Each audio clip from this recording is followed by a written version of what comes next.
विभाजन के समय मुसलमान और हिंदुओं का बंटवारा हुआ, पाकिस्तान मुस्लिम राष्ट्र बन गया, लेकिन हिंदुस्तान हिंदू राष्ट्र क्यों नहीं बन पाया?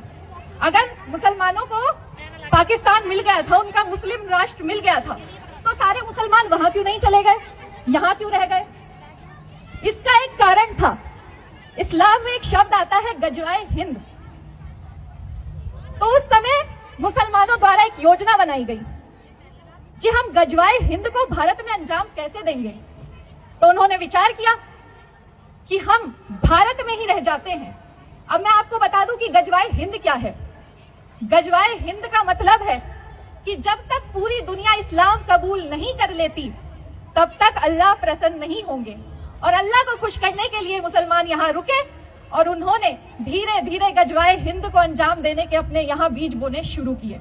आज गजवाए हिंद का और ये तथाकथित धर्मनिरपेक्षता का परिणाम हमारे सामने है।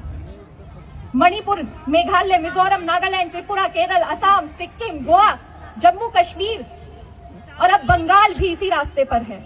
यहाँ हिंदू अपने ही देश में अल्पसंख्यक होते जा रहे हैं।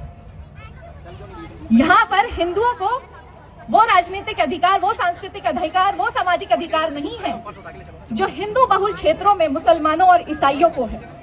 ये समानता नहीं, स्पष्ट असमानता है। आज देश के कई हिस्सों में जहां मुस्लिम बहुल क्षेत्र है, वहां से हिंदू पलायन कर रहे हैं। अपने घरों को छोड़कर, मंदिरों को छोड़कर, स्मृतियों को छोड़कर सुरक्षित जगहों पर जा रहे हैं। पर दुर्भाग्य की बात ये कि जो हिंदू आज अपने घर में सुरक्षित है, जो अपने घर में आराम से एसी में बैठ करके टीवी देख रहा है, वो इस बात पर ध्यान ही नहीं दे रहा कि ये कितनी बड़ी हमारे लिए चेतावनी है। हम तो आराम से अपने घर में बैठे हैं कि यार ये हमारा मामला थोड़ी है, ये तो किसी और का है। लेकिन इतिहास हमें चेतावनी देता है।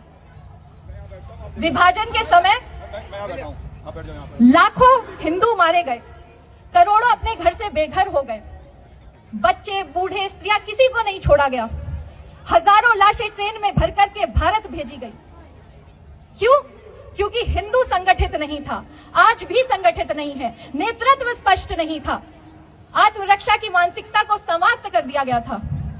और आज धीरे धीरे ये हमारे भारत में भी बढ़ रहा है। नई तरीके से